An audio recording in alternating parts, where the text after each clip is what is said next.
하나님의 은혜가 우리 모두에게 함께 하시기를 바랍니다. 초창기 우리 기독교인들 얘기 가운데 나오는 기록에 보면 강화도에 종순일이라는 사람이 있습니다. 돈을 많이 벌었던 사람이고 부자였습니다.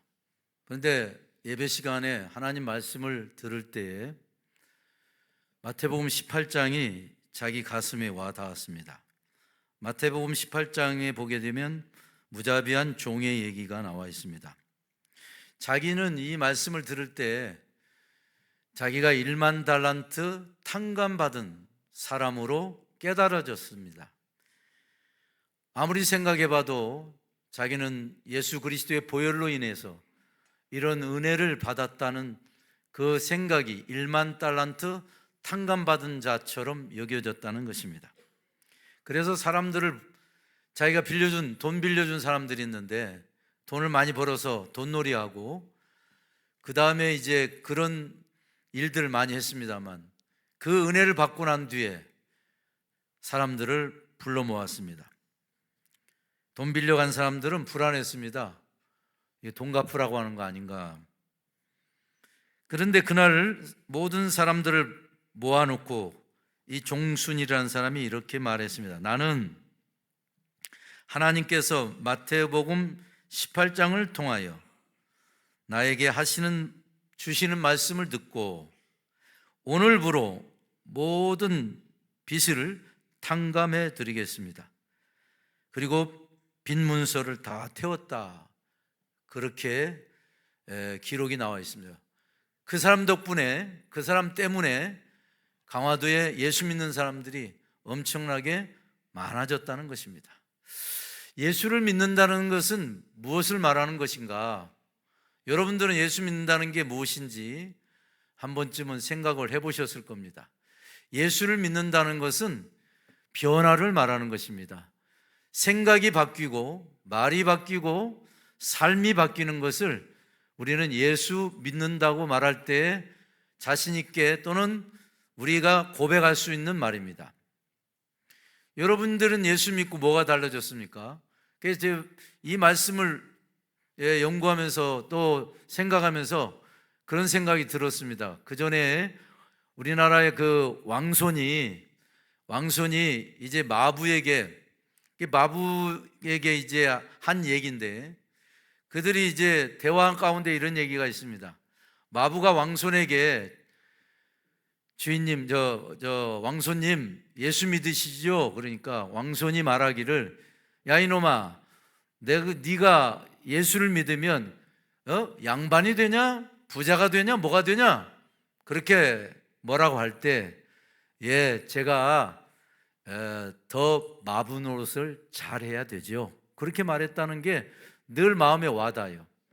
우리가 신앙생활을 할 때 예수 그리스도를 믿고 회사에 가면 회사가 더 잘 되고 가정으로 돌아가면 아버지 노릇을 더 잘하고 또 며느리 노릇을 잘하고 사위 노릇을 잘하고 그리고 부모 노릇을 잘하고 자식 노릇을 잘하는 게 마땅해요. 혹시 빠진 거 있나요? 며느리 노릇도 잘해야 돼요. 근데 어쨌든 저는 이 말씀을 생각할 때 그런 생각이 드는 것입니다. 그러니까 우리가 예수 믿는다는 것은 삶의 변화네. 여러분들이 은혜 받았다고 할 때 받은 은혜가 뭐냐? 내가 생각하는 거하고 똑같아. 재미가 있네. 많은 사람들은 설교 듣고 재미가 있거나 자기하고 마음에 맞으면 은혜 받았다고 말할 때가 많습니다. 그것은 참다운 은혜가 아닙니다.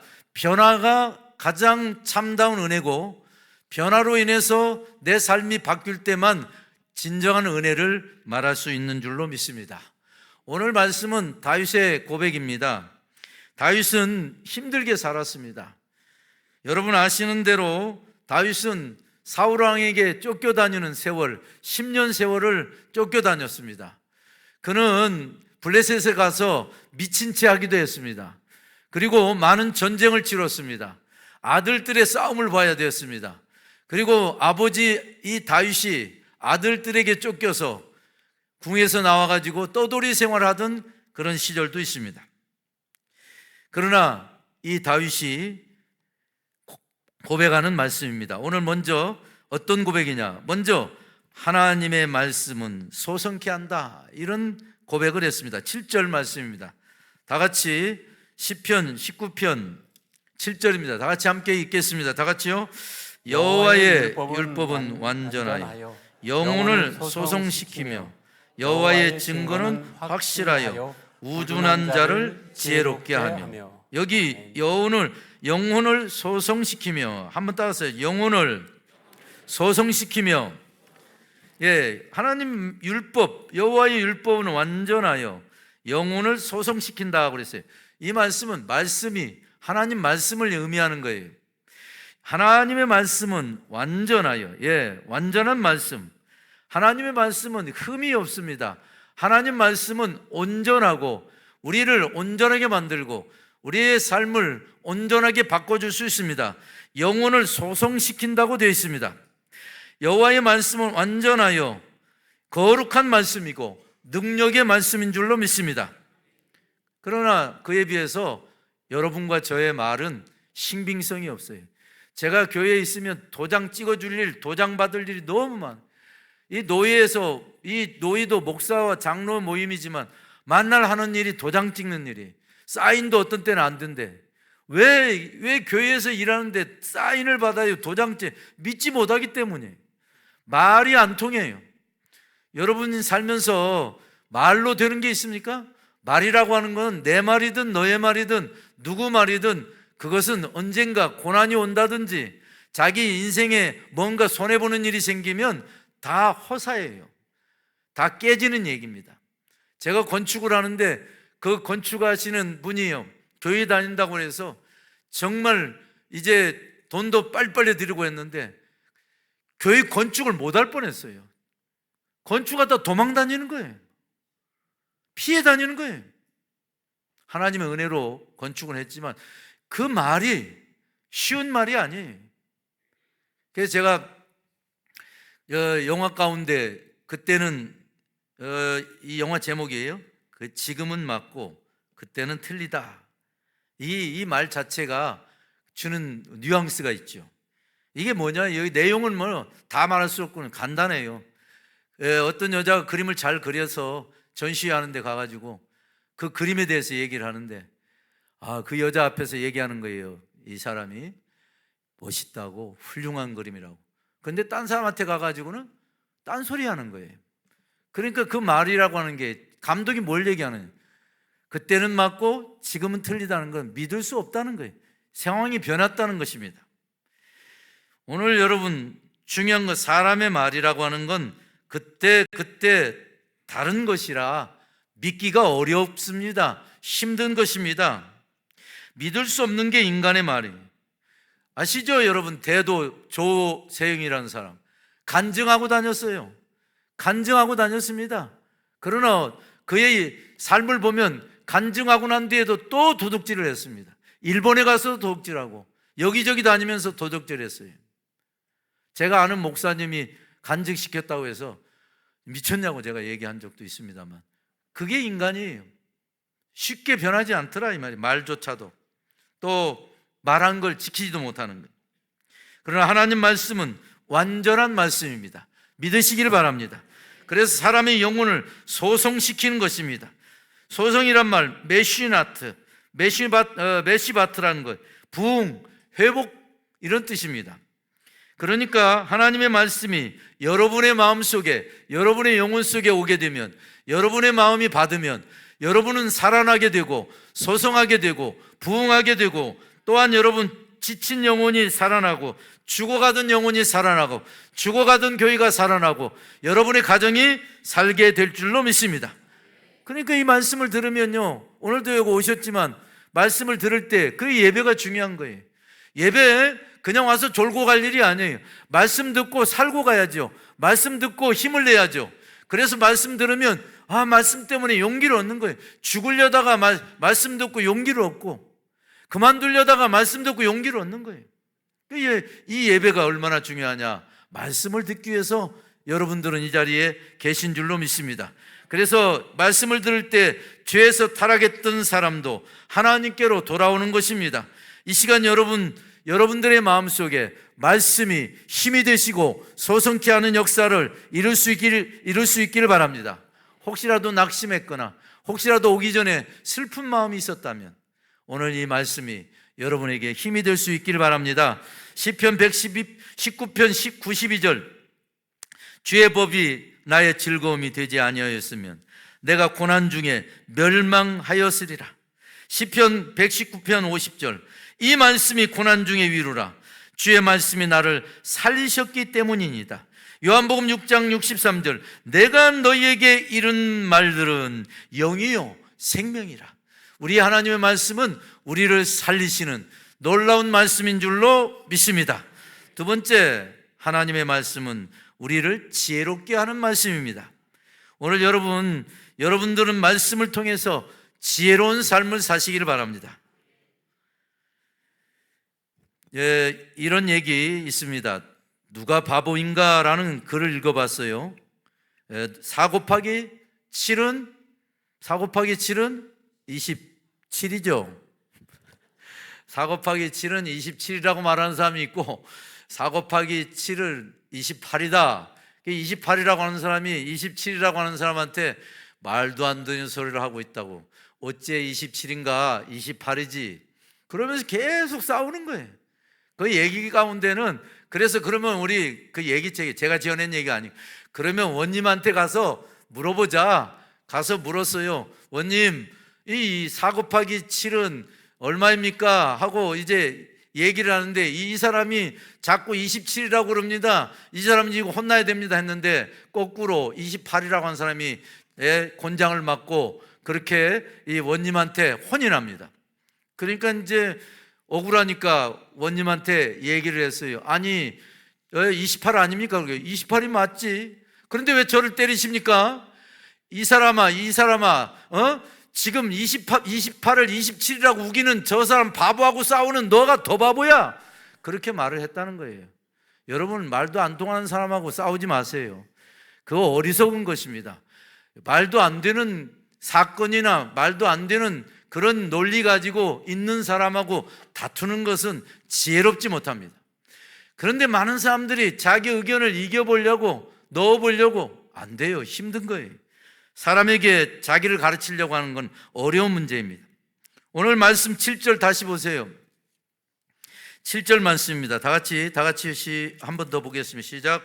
여호와의 율법은 완전하여 영혼을 소성시키시며 여호와의 증거는 확실하여 우둔한 자를 지혜롭게 하며. 여러분 우둔한 자를 지혜롭게 하는 하나님의 말씀입니다.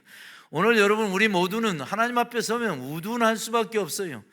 그러나 하나님 말씀을 듣고 하나님 말씀을 배우고 이 말씀대로 살면 여러분은 지혜롭게 될 수밖에 없는 줄로 믿습니다.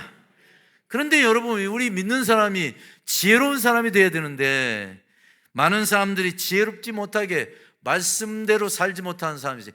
예수 믿는 사람 중에도 무당 찾아간 사람이 있어요. 제가 전에 캄보디아에 가니까 자기 엄마가 이 얘기 해도 되나 모르겠어요. 하여간 저기 소망교회 여러 가지 소망교회가 있으니까 상상에 맡기고 자기 어머니는 소망교회 권사님인데 무당을 찾아간다는 거예요. 그렇게 얘기를 하더래요. 가이드가. 그래가지고 참 말도 안 되는 소리를 한다는데 실제로 가는 사람들이 있다고 그래. 무당한테 찾아가면 이제 뭐 여러 가지 얘기했지만 웃기는 소리를 누가 하더라고. 무당한테 찾아가면 무당이 그런데요. 집 앞에 우물이 있고 큰 나무가 있지? 없는데요? 있었으면 큰일 날 뻔했지. 이렇게 말을 한다는 거예요. 그런 데를 왜 찾아가냐 그 얘기를 하는 거예요. 예수 믿는 사람이 지혜로워야지. 글쎄 귀신 섬기는 사람을 찾아다니는 게 말이 되겠습니까? 그래서 저 얘기인데 동네에 저 연못이 있는데 연못에 말이죠. 이제 조금 깊으니까 짐승들이 와서 또는 작은 짐승들 여기 빠져 죽고 이러고 있는데 사람까지 거기에 이제 죽는 일이 벌어지는 거예요. 자살을 한다든지. 그러니까 무당이 말했답니다. 이거 큰일 났다고. 이거 구대해야 된다. 이 연못 앞에 굿하지 않으면 동네 모든 사람들이 돈 내가지고 굿을 안 하면 큰일이라고. 그러니까 이제 뭐 굳어야 되는가 뭐 그런 거 있잖아요. 막 저도 가곡리에 우리 지금 동네에 부임하니까 그 이장이 와서 그러더라고. 우리 집에 와가지고, 목사님, 저 산신구 사는데 교인들이 돈을 안 내요. 목사님 잘 얘기해서 돈 좀 내게 해주라고. 말 같지도 않은 소리 하고 있다고 제가 그 얘기를 한 적이 있어요. 예? 그게 이장들 모아놓고 밥도 사주고 그랬는데 그 뒤로 안 했어요. 그런데 그렇게 무장이 얘기하니까 예수 믿는 사람이 한 가지 제안을 했어요. 그 귀신 때문에 이 연못에서 해야 된다고 할 때 예수 믿는 사람이 가서 한마디 했대. 이 연못을 메꿔버리자. 예? 연못을 메꿨습니다. 죽는 일이 없지요? 무슨 귀신은 무슨 귀신이에요. 우리가 예수 믿는 사람은 하나님 말씀 안에서 얼마든지 지혜로운 사람이 될 수가 있습니다. 오늘 여러분, 사람의 말을 분별하지 못하니까 그렇게 말을 해도 보이스피싱에 빠지고, 그렇게 말해도 사기꾼에게 속고, 그렇게 말을 해도 이제 많은 사람들이 다른 속이는 말에 넘어가는 거예요. 교회 다니는 사람은 말 잘하는 사람이 아니라 지혜로운 사람이 돼야 될 줄로 믿습니다. 세상에서요, 여러분, 제가 들으니 세상에서 이제 제일 어려운 일이 두 가지가 있대요. 세상에서 제일 어려운 일 두 가지. 첫째는 다른 사람의 머리에 지식을 집어넣는 일이래요. 여러분의 머릿속에 제가 지식을 집어넣는 게 어렵다는 얘기예요. 두 번째는 남의 주머니 돈을 내 것으로 만드는 게 어렵다는 거예요. 그런데 그 두 가지를 잘하는 사람이 있는데 그게 마누라라는 거예요. 마누라는 남편에게 맨날 머릿속에 집어넣고 돈도 주머니 있는 거 꺼내먹고 그렇다는 겁니다. 그런데 그 얘기 가운데 덧붙이는 얘기가 뭐냐면, 선생님한테 대드는 것은 배우기 싫다는 놈이고, 사장님한테 대드는 것은 돈을 벌기 싫다는 것이고, 마누라한테 대드는 것은 죽으려고 하는 것이다. 그렇게 그 책에 제가 지혜에 관한 책을 읽으면서 보았던 글입니다. 여러분 생각해 보세요. 우리가 살면서 정말 똑똑한 채 하는 사람도 많습니다. 누가 지식이 뭐냐 그랬어요. 지식은 흰옷에 빨간 고추물을 떨어지면 빨아서 너를 놓는 거, 넣을 줄 아는 게 지식이래요. 그러면 지혜가 뭐냐? 지혜는 고추장물이 있는 음식을 먹을 때는 흰옷을 입지 말아라. 그게 지혜라는 거예요. 차이를 쉽게 설명을 했더라고요. 세상의 지혜나 지식은 우리에게는 근본적 해결책은 안 됩니다. 아무리 세상의 지혜가 뛰어나도, 보세요, 여러분, 이 세상이 우리 인간의 머리로 여기까지 왔잖아요. 차도 만들고 탱크도 만들고. 그런데 인간이 만드는 최고의 무기는, 인간이 만드는 것 최고의 그 지혜가 있고 또는 지식이 들어있는 것은 사람 죽이는 무기들이에요. 핵폭탄입니다. 그리고 인간이 지혜로워서 얼마나 먼 곳에, 지금도 200억 킬로가 넘는 저 먼 곳에 파이오니아인지 뭔지 지금 가고 있습니다. 우주를 벗어나서 태양계를 벗어나 가고 있지만, 보세요, 여러분, 이 형제간이 얼마나 가까워요. 형제간에 우애가 태양계보다 먼 사람도 있어요. 태양계까지 가는 것보다 먼 사람이 있어요. 위층과 아래층이, 저는 위층에 누가 사는지도 몰라요. 우리 인간의 마음은 점점 멀어지고 있어요. 지식은 발전해서, 문명은 발전해서 우리에게 많은 것들을 가져다 주지만, 인간의 지혜라고 하는 것은 한계가 있어서 사람끼리 오히려 해치고 우리끼리 가까워질 수 있는데도 더 멀어지고 있는 이 현실을 볼 때 인간의 지혜라고 하는 것은 아무것도 아니라는 것을 알 수가 있습니다. 오늘 여러분 기억하시기 바랍니다. 우리가 살면서 우리 인간은 하나님의 지혜인 말씀 앞에 서야 될 줄로 믿습니다. 잠언 14장 12절, 16장 25절, 사람에게는 바른 길로 보이나, 사람이 볼 때는 바른 길로 보이나 그 끝은 죽음에 이르는 길이다. 그리고 또 이렇게 설명을 했습니다. 야고보서 3장 15절, 이런 지혜는 위로부터 온 것이 아니요 땅 위의 것이요 정욕의 것이요 귀신의 것이니 오직 위로부터 난 지혜는 성결하고 화평하고 관용하고 양순하며 긍휼과 선한 열매가 가득하고 편견과 거짓이 없는 것이다. 그래서 하늘의 지혜와 인간의 지혜를 비교했습니다. 인간을 살리는 것은 하나님의 말씀입니다. 하나님의 말씀은 구원에 이르는 지혜입니다. 하나님의 말씀은 서로를 살리는 지혜인 줄로 믿습니다. 그래서 우리가 늘 하나님의 말씀을 읽어야 되고 보아야 되고 배워야 되고 그리고 깨달아야 될 줄로 믿습니다. 미국과 멕시코 국경에는 마약쟁이들, 마약 장사가 그렇게 많대요. 그런데 이 경찰이 마약상들을 잡으러 갔더니 마약 실은 나귀나 소를 놓고 도망가 버렸어요. 소나 말을 잡는다고 해서 마약상을 잡은 건 아니잖아요. 그래서 꼴똘히 생각, 어떻게 하면 이 마약상을 잡을 것인가? 그 경찰 중에 예수 믿는 사람이 성경을 읽다가 발견한 말씀입니다.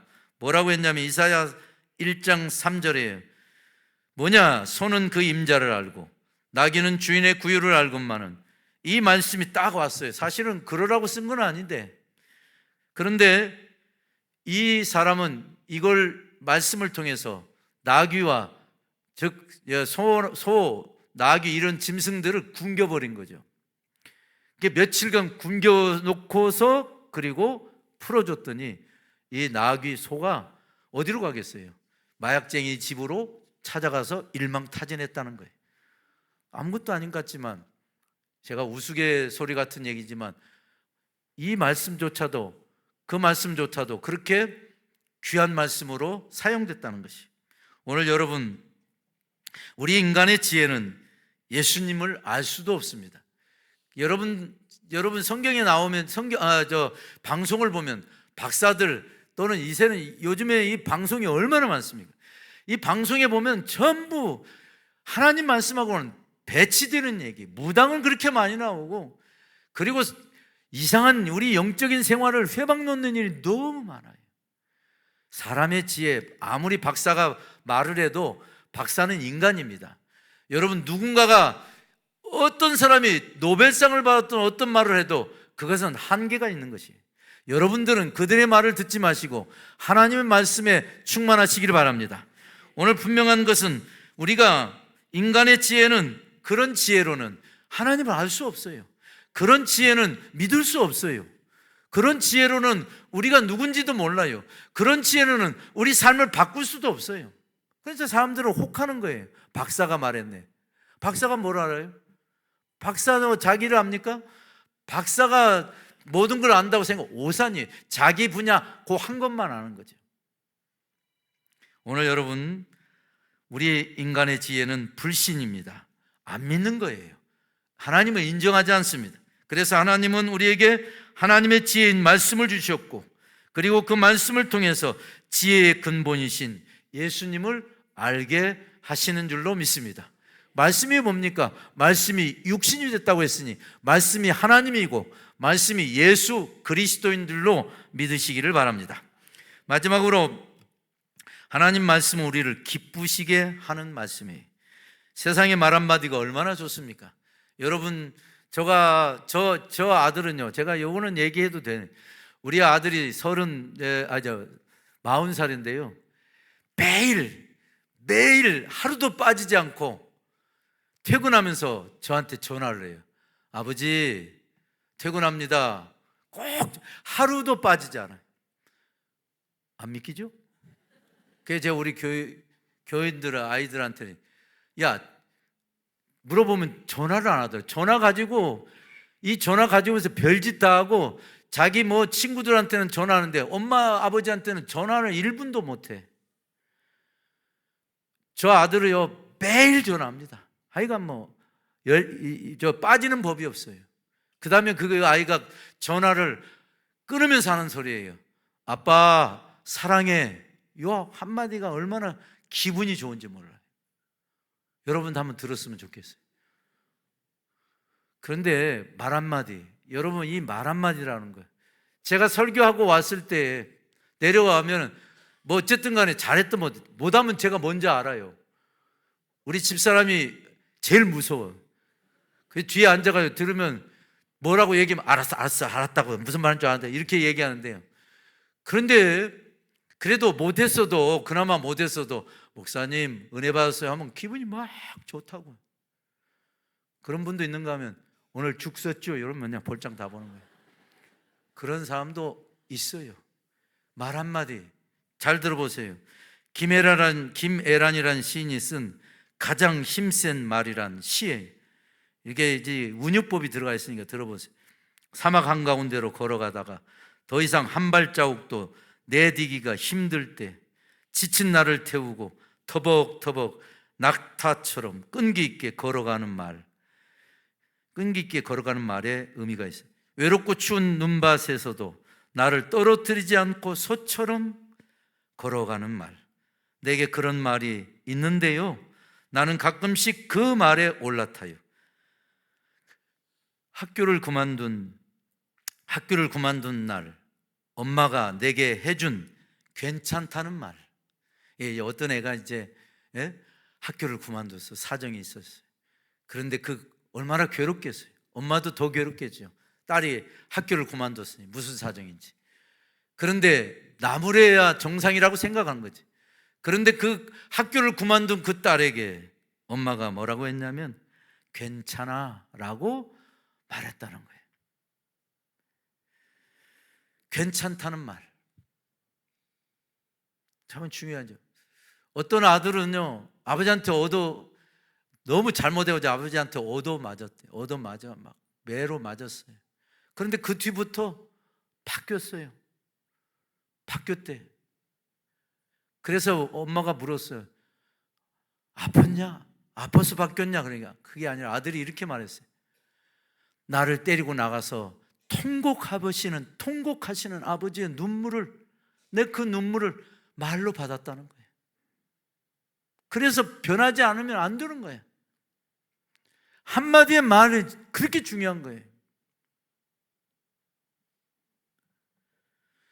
신창원이가 왜 그렇게 나쁜 강도가 됐냐고 하는 말 가운데 나온 거예요.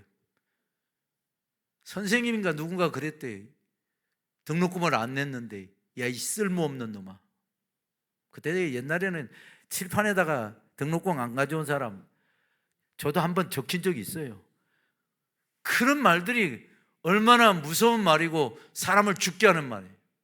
하나님의 말씀은 우리를 기쁘시게 한대요. 우리를 기쁘게 한대요. 오늘 여러분 8절에 보시면 다시 보세요. 8절에 나와 있어요. 다 같이요. 여호와의 교훈은 정직하여 마음을 기쁘게 하고 여호와의 계명은 순결하여 눈을 밝게 하시도다. 마음을 기쁘게 하시는 말씀. 오늘도 여러분 말씀이 여러분의 마음을 기쁘시게, 여러분을 행복하게, 여러분에게 좋은 말씀이 되시기를 바랍니다. 그러니까 여러분 기억하시기 바랍니다. 오늘 이 말씀 여기 정직하다는 말은 야샤르예요. 야샤르 뭐냐면 분별하는 말씀. 분별하기 때문에 하나님 말씀이 분별력이 있대요. 하나님 말씀이 아주 분별력이 있기 때문에 내가 죄짓지 않도록, 내가 잘못되지 않도록, 내가 분별하도록, 내가 옳고 그름을 분별해주는 그런 말씀이니까 너무너무 내 마음을 기쁘게 한다는 말씀입니다. 그러니 여러분 말씀을 들은 여러분들은 정직하게 사셔야 돼요. 옳게 사시고 그러므로 인하여 기뻐야 돼요. 죄 짓고 살면 행복합니까? 말씀 듣고 죄를 안 짓는 게 행복한 거예요. 말씀 듣고 죄에서 돌아서는 게 행복한 거예요. 그러니까 여러분 하나님 말씀이 우리 속에 들어오면 그 말씀이 나로 하여금 하나님을 믿게 하며 그 말씀 때문에 은혜를 깨닫게 하며 그 말씀 때문에 내가 구원받았다는 것, 내가 하나님의 자녀된 것, 내가 하나님의 은혜로 이렇게 살아간다는 것을 깨닫게 되니 얼마나 기쁘냐, 그런 말씀입니다. 여러분 말씀이 들어올 때 우리 눈이 밝아지는 줄로 믿습니다. 말씀이 들어올 때 용기, 힘이 나는 줄로 믿습니다. 그래서 에스겔서 3장 3절에 하나님은 에스겔에게 이 두루마리를 먹고 너의 배를 불리며 너의 속을 가득 채우라고 했습니다. 하나님 말씀으로 여러분도 채우시기를 바랍니다. 우리는 하나님 말씀을 충만하게 채울 때 우리는 말씀을 통해 죄인이 의인되고 죽은 영혼이 구원받고 또 천국 백성임을 알게 되니 기쁠 수밖에 없는 줄로 믿습니다. 3장 3절에 다시 보시면, 그래서 내가 그것을 먹었더니 그것이 나의 입에 꿀같이 달았다. 여러분도 말씀을 볼 때 이 말씀이 꿀같이 단 말씀이 되기를 바랍니다. 오늘 여러분, 그러나 말씀을 떠나면 어떻게 됩니까? 사울왕이 말씀을 떠날 때 그는 번민하게 됐습니다. 번뇌했다고 되어 있어요. 사울이 마음을 하나님 앞에서 저 멀리 떠나버릴 때 악령이 찾아왔습니다. 사울이 하나님 말씀을 떠날 때 무당을 찾아갔습니다. 그의 인생은 하나님을 떠날 때 불행해졌습니다. 삼손이 하나님 말씀대로 살지 못하고 가사에 들어가서 들릴라 말을 들을 때, 들릴라 얘기는 그 당시 그때는 마귀의 말인 거예요. 들릴라의 말을 들을 때 뭐라고 되어 있습니까? 번뇌하여 죽을 지경이라고 했어요. 날 사랑하냐고 물었습니다. 왜 비밀을 알려주지 않냐고 물었어요. 그러니까 이거요, 이 골치가 아픈 거예요. 그래서 번뇌했어요. 삼손이 말씀을 떠나 들릴라의 말이 그의 마음에 가득했습니다. 머리털 긴 거, 이 문제 어디서 힘이 나오느냐고 알려달라고 했습니다. 사랑을 갖고 덤벼들었어요. 사랑을 하느냐고 물었습니다. 하나님의 말씀을 떠난 삼손님, 여러분, 여자와 쾌락은 있었지만 하나님으로 인한 기쁨, 하나님 말씀으로 인한 기쁨은 사라진 지 오래였습니다. 오늘 우리가 왜 믿음으로 기쁨을 누리지 못하느냐? 말씀이 사라질 때입니다. 여러분, 왜 우리 가슴이 차가워지고 감동이 사라졌느냐? 말씀이 충만하지 않기 때문입니다. 오늘 왜 우리가 절망하고 낙심하며 살고 있는가? 말씀을 빼앗기 때문입니다. 말씀이 다시 충만하기를 바랍니다. 오늘 여러분, 이 시간 우리는 하나님의 말씀으로 행복해져야 됩니다. 우리는 말씀이 충만하면 어려운 현실도 이기고도 남을 줄로 믿습니다. 눈물의 선지자조차도, 예레미야도 이걸 알기 때문에 예레미야서 15장 16절에 주님의 말씀은 기쁨이 되었고 내 마음에 즐거움이 되었나이다. 오늘 여러분, 하나님의 말씀입니다. 춘향전에서 제일 슬픈 장면, 이도령이 춘향이와 헤어져서 서울로 가는데 그때 변학도가 오지 않습니까? 변학도가 이제 오는데 헤어지는 장면보다 더 슬픈 건 원수 같은 변학도가 와서 뭐라고 얘기하냐면 너는 기생이야. 춘향이를 여자로, 귀하고 여자로, 정말 소중한 여자로 대해준 것은 이몽룡이고 변학도는 오자마자 기생으로 대했습니다. 이몽룡이는 이리 보아도 저리 보아도 내 사랑이라고 그랬습니다. 변학도는 너는 기생이야. 수청을 들으라고 했습니다. 한 사람의 여성으로 불러줄 때 그 기쁨이 충만해서 그 감옥에서도 변학도의 학대를 이겨낸 것이 춘향전이에요. 오늘 여러분 얼마나 힘든 세상에 살고 계십니까? 하나님께서 여러분에게 내 아들이래요, 사랑한답니다. 여러분 말씀이 들리면 여러분도 이기고도 남을 줄로 믿습니다. 오늘 말씀에 대해서 저는 잠깐 생각해 봤습니다. 하나님의 말씀은 완벽하고 그 말씀은 살아계신 하나님입니다. 이 말씀이 여러분과 여러분 가정에 충만하시기 바라고, 여러분을 살리는 말씀, 여러분을 기쁘게 하는 말씀, 여러분의 길을 인도하는 말씀이 되실 줄로 믿습니다. 하나님 아버지, 감사합니다. 이 시간도 저희들이